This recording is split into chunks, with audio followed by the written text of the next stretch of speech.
वाशिष्ठी नदीच्या पाण्याने बुधवारी सायंकाळी पुन्हा एकदा चिपळूणकरांच्या मनात भीतीचे सावट निर्माण केले। कोळकेवाडी धरणातून जनरेशनसाठी पाणी सोडण्यात आल्यानंतर नदीच्या पाण्याच्या पातळीत झपाट्याने वाढ झाली आणि त्याचा फटका एनरॉन पूल परिसरातील एका कुटुंबाला बसला।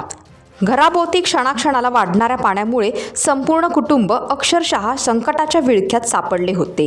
पावसाचे प्रमाण कमी, बाहेर अंधार आणि त्यातच पाण्याची पातळी अचानक वाढत असल्याने कुटुंबातील सदस्य कमालीचे घाबरले होते। बाहेर पडण्याचे सर्व मार्ग बंद झाल्याने मदतीची प्रतीक्षा हाच त्यांच्यासमोर एकमेव पर्याय उरला होता। परिसरातील नागरिकांना ही बाब लक्षात येताच त्यांनी नगरसेवक प्रमोद बुरटे यांना माहिती दिली। परिस्थितीचे गांभीर्य ओळखून त्यांनी तात्काळ नगराध्यक्ष उमेश सकपाळ यांच्याशी संपर्क साधला। ही माहिती मिळताच नगराध्यक्ष उमेश सकपाळ यांनी तातडीने दखल घेत आपत्ती व्यवस्थापन यंत्रणेशी समन्वय साधला। नगरपालिकेची टीम सोबत घेऊन ते प्रत्यक्ष घटनास्थळी दाखल झाले। पाण्याचा वेग आणि धोकादायक परिस्थितीचा सामना करत बचाव कार्याला सुरुवात झाली। दोरी, सुरक्षा साहित्य आणि स्थानिकांच्या मदतीच्या जोरावर आपत्ती व्यवस्थापन पथकाने नियोजनबद्ध आणि धाडसी रेस्क्यू करत अडकलेल्या कुटुंबातील सदस्यांना एकामागोमाग एक सुरक्षित स्थळी हलवले। काही काळासाठी भीतीच्या छायेत असलेल्या त्या कुटुंबासाठी हा क्षण नवजीवन देणारा ठरला। उपस्थित नागरिकांनी सुटकेनंतर टाळ्यांच्या गजरात नगराध्यक्ष उमेश सकपाळ व पथकाचे स्वागत करत त्यांच्या कार्याचे कौतुक केले।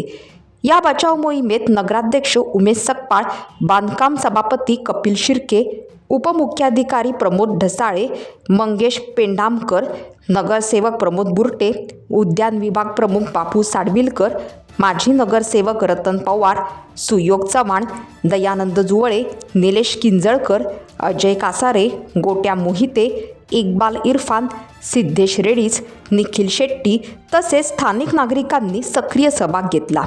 सर्वांच्या समन्वय, तत्परता आणि धाडसी प्रयत्नांमुळे संभाव्य मोठी दुर्घटना टळली।